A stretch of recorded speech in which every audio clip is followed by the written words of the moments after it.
है ये सर, सुल्तान भाई वाला किरदार वो कर ही नहीं सकता। अच्छा। और मैं लाख लाख रुपए की आम फिल्में लोगों की करती थी, मेरी फिल्म 1.5 लाख में दोनों ने की। अच्छा।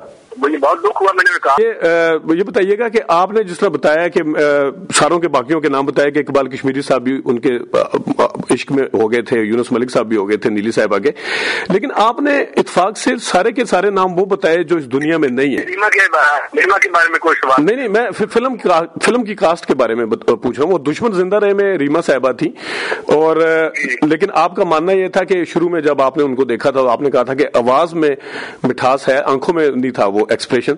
तो क्या दुश्मन जिंदा रहे में फिर वो ठीक अदाकारी की उन्होंने? अस्सलाम वालेकुम नाज़रीन, आप देख रहे हैं ZH एंटरटेनमेंट, मैं हूं ज़हीर अहमद। नाज़रीन, ये वाला इंटरव्यू आप कल देख सकेंगे। हम आपको बताते हैं हुआ क्या। हम नासिरुद्दीन साहब का इंटरव्यू कर रहे थे, वो इंटरव्यू बीच पे छोड़ के चले गए। कुछ सवालात हमने पूछे लेकिन अभी शुरुआत हुई थी तो उन्होंने इंटरव्यू को छोड़ दिया और वो चले गए, उन्हें शायद पसंद नहीं आया। नासिरुद्दीन साहब, नाज़रीन आपको पता है कि गुज़िश्ता 10-12 दिन से या इससे ज़्यादा टाइम हो गया, 2 हफ्तों से खबरों में हैं। उन्होंने पहले नीली साहिबा के हवाले से बातें की, फिर नादरा के हवाले से, फिर नादरा पे पहले एक बात की, फिर नादरा के ऊपर उन्होंने माफ़ी मांगी और दोबारा उन्होंने बात की, फिर रीमा साहिबा के वाले को लेके बात की, फिर रीमा साहिबा के ऊपर भी एक बात की, फिर दोबारा उन्होंने माफ़ी मांगी। तो मेरा सवाल ये है कि उनको क्या ये नहीं सोचना चाहिए था कि पहले वो बात कर रहे हैं, वो पूरी कन्विक्शन के साथ बात करते हैं, या तो फिर उसके ऊपर खड़े रहते। लेकिन जिस टाइम ये उन्होंने कोई एहसान नहीं किया, मेरे नज़दीक उन्होंने कोई एहसान नहीं किया था, बल्कि उन्होंने जब रिएक्शन देखा तो उसके ऊपर उन्होंने माफ़ी तलाफ़ी की कि रिएक्शन बहुत ज़्यादा आ रहा था। इधर से रीमा की साइड से भी आया, यानी रीमा के कोलीग्स वगैरह, उन्होंने भी जो बातें की, फिर जो भी उन्होंने एतराज़ किया, और उसके साथ साथ फिर नादरा साहिबा की, क्योंकि फ़ैन फॉलोइंग बहुत ज़्यादा है, उनके फ़ैन की तरफ से भी आया, तो फिर उन्होंने दोबारा से वीडियो बनाई।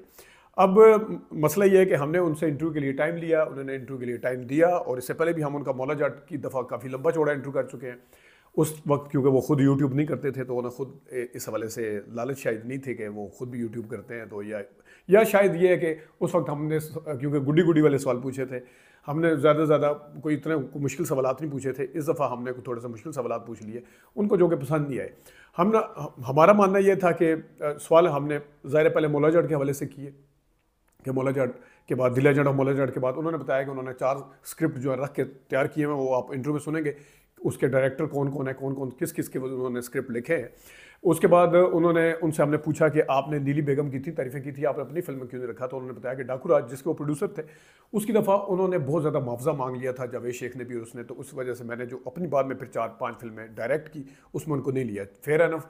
तो जिस वक्त आप नीली साहिबा को फरिश्ता बना के पेश कर रहे थे, मैंने ये क्या, मैं इस हक में तो कभी भी नहीं कि किसी की पगड़ी उछाली जाए, किसी की शादीशुदा लाइफ को तबाह किया जाए, इसमें आपको मेरे मिजाज को समझते हैं। लेकिन आप एक तरफ एक रीमा साहिबा को बिल्कुल पत्नी शैतान बना के पेश किया, आपने नादरा की हवाले से भी जो बातें की, लेकिन नीली साहिबा के हवाले से इतनी ज़्यादा उन्होंने तारीफ़ें की, इतनी तारीफ़ें की कि उनके अंदर उन्हें कोई खामी नज़र नहीं आई। तो ये वाली बात आपको क्या नहीं बतानी चाहिए थी कि जनाब उन्होंने इतना मुआवजा मांगा था? खैर, इसके हवाले से मैंने उनसे पूछा, फिर मैंने कहा कि आपने दुश्मन जिंदा रहे में जब आपने खुद डायरेक्ट की, आपने उसमें रखा था रीमा को, तो क्या रीमा के हवाले से जो आपके बात थी कि उनकी आंखों के अंदर तो खाली थी लेकिन उनकी आवाज़ में मिठास थी, आंखें खाली थी बिल्कुल, तो क्या आप कन्विंस हो गए थे? उन्होंने कहा नहीं जी, मेरे प्रोड्यूसर ने मुझे मजबूर किया था, प्रोड्यूसर ने।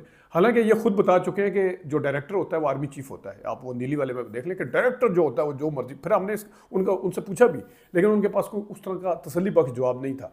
फिर हमने उनसे जो चीज़ पूछी, हमने कहा जी आपने बताते बताते रुक गए थे कि नीली साहिबा के खामन का नाम जो था वो हमने भी सुनना था। आपने कहा मैं बताता हूँ। उस लड़के ने जब सवाल पूछा, आपने कहा जी मैं बताता हूँ, लेकिन आपने उनके खामन का नाम नहीं बताया था। उन्होंने कहा जी खामद का नाम जो है मुझे याद नहीं है, अब ना मुझे याद ही नहीं था। मतलब है, आप अंदाज़ा करें कि नासिरुद्दीन साहब, जिनको नीली का पता, जिनको नीली की गाड़ी का पता, जिनको नीली की शर्ट का पता, जो नीली ने इस टाइम सलाम का जवाब नहीं दिया बल्कि मुझे कहा कि बैठ जाएं, ये तक याद है। उनको नीली के तमाम उसका एक बंदे ने रब्ता किया जी, अजीज़ मेमन ने, उनका पता, काले चोर वाले प्रोड्यूसर का, नीली की बैकग्राउंड का सारा पता, लेकिन नहीं पता तो नीली के खामद का नहीं पता, उनके आशिकों का सारों का पता कि किस किसने इश्क किए, खामद का नहीं पता। तो मैंने उनसे पूछा, मैं क्या, फिर तो आप ये जाता ना, लोगों के जहन में सवाल आएगा कि आप जो लोग जिनसे आप डरते हैं शायद उनका नाम नहीं लेना चाहते, तो ये आप मान सकते हैं कि नीली के शोर का ना पता हो। तो फिर मैंने उनसे पूछा कि उनसे जब मैंने जो सवाल जिसमें पूछ रहा था कि इत्फाक समझे, आप सुनेंगे जिस टाइम उन्होंने फ़ोन बंद किया तो जिस टाइम उन्होंने कहा कि नीली के खामद का मुझे नहीं पता था, तो मैं उनसे ये पूछ रहा था कि आप इत्फाक इसको कहेंगे कि जनाब एक तरफ आप कहते हैं कि नीली के जो खामद का नाम आपको नहीं पता, और दूसरा आपने कहा कि एक सरफिरा उठा, उस सरफिरे का नाम भी आपने नहीं बताया था, पहले वाला सरफिरा जो उनको थ्रेट कर रहा था। अच्छा, वो वाला नाम भी आपने नहीं बताया। फिर इसका मतलब है कि आप डरते हैं। फिर मैंने उनसे पूछा कि इस तरह तो ये जाएगा कि जो जिंदा हैं आप डरते हैं। आपने मरे हुओं के नाम ले लिए। आपने बताया कि जनाब साहब यूनुस मलिक भी नीली के वो थे, आशिक थे। आपने ये भी बताया कि जो दूसरे थे इकबाल कश्मीरी साहब वो भी आशिक थे। फिर तो आपने फिर मरे हुओं का नाम लिया, उन्होंने एक नाम और लिया, एक और नाम लिया, वो आप कल खुद सुन लीजिएगा।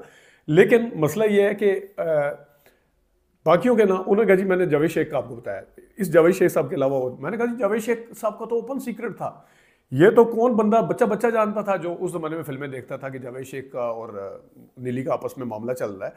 तो ये तो आपने कोई वो नहीं किया। तो आपको जो मरे हुए लोग हैं पता है कि दोबारा आके पूछ नहीं सकेंगे, तो किसने पूछने आ गए। आप उनके नाम तो बड़ी खुशी खुशी ले रहे हैं, लेकिन इधर आके आप जनाब साहब आप कहते हैं कि नहीं, तो उसका भी कोई खातिर खा जवाब नहीं दिया उन्होंने। फिर इनसे सवाल तो और भी बनते हैं। अब ये पिक एंड चूज़ तो नहीं हो सकता। पिक एंड चूज़ मैंने अगर इनका इंटरव्यू और प्रोलॉन्ग होता, मैंने ये सवाल पूछना था उनसे कि आप पिक एंड चूज़ कर रहे हैं, आप कहते हैं कि उसका नाम छोड़ दें, चले छोड़ें, उसका नाम नहीं लेते, फलां का नाम। फिर एक तरफ आप कहते हैं कि मैंने सच बोल रहा हूँ, जो कुछ है, कोई रेड एरिया से आया है, कोई जनाब साहब किधर से आया है वो भी सच है, कोई पता नहीं कोठा था फलाना था वो भी सच है। लेकिन जब कुछ और सवाल पूछे जाएँ जिसमें बाकी दूसरे शख्सियात मुलव्विस होती हैं या उनके नाम आते हैं, तो आपके जनाब पर जलते हैं। आप कहते हैं कि नहीं चले जाने दें। पिक एंड चूज़ फिर सच बोलने में कैसा, फिर सच में एक एक चीज़ बताई जाती है। फिर मलिक हीरा साहब आपसे बेहतर है कि वो चले झूठे सच्चे जो भी इल्ज़ाम लगा रहे हैं ना, तो वो इंटरव्यू छोड़ के गए थे। मैंने 1 घंटे का इंटरव्यू किया और मैं मजीद आधे घंटे का और भी कर सकता था। उन्होंने मेरे पे गुस्सा भी किया, सारा कुछ किया, लेकिन उन्होंने जवाब दिए। आप अच्छे राइटर हैं, आप अच्छे लिखने वाले हैं कि आप खुद उस इंटरव्यू में शुरू में कह रहे मैं दलील से बात करता हूँ, तो सवालों के जवाब भी दलील से दिए जा सकते हैं। सवाल छोड़ के भागना मसले का हल नहीं है। नासिरुद्दीन साहब, आप भी उस क्लिक्स के चक्कर में पड़े पहले, लेकिन आपको रिएक्शन मिला तो अब आप माफ़ी तलाफ़ी चाह रहे हैं। आप नहीं चाहते कि आपके ताल्लुकात भी ख़राब हों, आप ये भी चाहते हैं कि आपको डॉलर भी मिलते रहें, आप ये भी चाहते हैं आपके क्लिक्स भी आए। तो इस तरह तो नहीं है कि पिक एंड चूज़ करके आप सच बोलेंगे या बताएंगे। फिर शान साहब के हवाले से मैंने कुछ सवाल पूछा, तो शान साहब के हवाले से उन्होंने खैर वो जवाब दिया कि शान साहब को उन्होंने सुल्तान रही वाले करैक्टर क्यों नहीं दिए थे, जो उनकी 3 फिल्में, 4 फिल्मों में से 3 में उन्होंने काम किया। शान ने 3 में गलबन उन्होंने काम किया। अगर मुझे दुनिया देखेगी में भी थे, इश्क जिंदा रहे, दुश्मन जिंदा रहे में भी थे, और एक और फिल्म भी थी। तो 3 में उन्होंने गलबन काम किया था। एक फिल्म में उन्होंने काम नहीं थे, वो मोहम्मद राना वगैरह सऊद वगैरह थे। तो मैंने उनसे पूछा, उन्होंने खैर जवाब दिया कि नहीं ये वजह थी, तो वो उसके शान को मैं वो वाला किरदार नहीं देना। फिर मैंने उनसे पूछा कि शान साहब के हवाले से ज़्यादा लोग तंग करने के हवाले से बताते हैं कि वो तंग किया करते थे या वो होता था। फिर मैंने नादरा साहिबा के हवाले से भी सवाल पूछने थे, क्योंकि उन्होंने फैक्चुअल कुछ गलतियाँ की। उन्होंने बताया कि 88 या 86 में पता नहीं मुश्किल शुरू हो गई थी जावेद शेख साहब, तो मुश्किल इतनी लंबी तो नहीं चली थी, खैर लंबी चली होगी तो 95 में तो रिलीज़ हुई है। उस हवाले से भी उन्होंने फैक्चुअल जो चीज़ें गलत थी। फिर उन्होंने ज़ाहिर काजी का भी बताया कि ज़ाहिर काजी की मौत जो है वो सुल्तानी साहब की पहले हुई थी, वो उनकी 2006-7 में इंतकाल हुआ, सुल्तानी साहब का 1996 में हुआ। तो आप एक या तो इस चीज़ को क्लेम ना करें ना कि आपको एक एक चीज़ का पता है, या फिर फैक्चुअल आप इस तरह की गलतियां ना करें। नादरा साहिबा के हवाले से अब बात करिए, आपने बताया कि जनाब मेरी सारी सुपरहिट फिल्मों में सिर्फ नीली मेरी सुपरहिट फिल्मों में थी। तो ठीक है जी, हसीना 420 में होगी, तो आपने चोरों की बरात खा गए, आप जो डर गया मर गया खा गए, आप पता नहीं नीली की बेताशा फिल्में खा गए, और फिर आपने कहा कि नीली की फिल्में हिट हुई। तो नीली की आधी फिल्मों के अंदर तो नादरा थी, बादल देख लें, तोहफा देख लें, अपना वो देख लें, मौला बख्श देख लें। तो आपने खुद कहा सुपरहिट फिल्में नीली की, तो उसमें तो नादरा की भी कंट्रीब्यूशन हो सकती है। सोलो नीली की कितनी थी, उसके अंदर आपने दूसरा जीवा फिल्म आप खा गए, और पता नहीं कितनी फिल्में थी। मेरे सामने वो पड़ा हुआ था, मैंने लिखा हुए थे, जिसमें नीली की सुपरहिट फिल्में जो बाकी थी वो उन्होंने नाम नहीं गिनवाए, अपनी सारी फिल्मों के गिनवा दिए।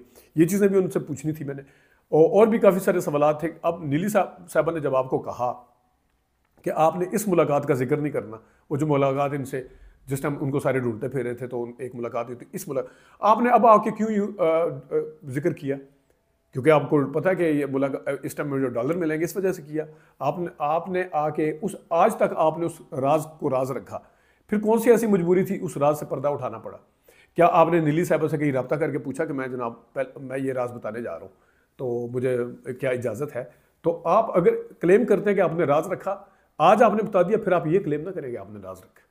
आपने आज आके बता दिया है, आप बबांगे दोहल कहे कि जनाब मैंने बता दिया, ठीक किया, मैंने बताना चाहिए था, नहीं बताना चाहिए था, गलत किया, ठीक किया, ये जो भी है, ये ना कहे कि आपने फिर राज रखा है, क्योंकि उस टाइम तो यूट्यूब नहीं था। अब यूट्यूब आया है, तो आप जितने डेस्परेट है नासिरुद्दीन साहब लग रहे हैं जितने, तो अल्लाह ऐलान कहें कि ठीक है वो है। बाकी ये है कि जिस तरह मुझे वो खैर मेरे खैर एक जर्नलिज्म के एथिक्स मुझे इजाज़त नहीं देते मैं किसी का मैसेज इस तरह चलाऊँ, लेकिन जिस तरीके से यूट्यूब सब्सक्राइब करवाने के हवाले से आपने जो मैसेज किया था, अल्लाह माफ़ी, तो वो भी एक है। लेकिन बहरहाल नासिरुद्दीन साहब का इंटरव्यू जो है वो कल आप देखेंगे, सुनेंगे वो क्या कहते हैं और उन्हें क्या छोड़ के जाना चाहिए था। सवालात के जवाब तो देने पड़ते हैं, तो क्या जाना चाहिए था ये आप खुद फैसला करेंगे। अपना ख्याल रखिएगा। अभी तक के लिए इतनी इजाज़त दीजिए। अल्लाह हाफ़िज़।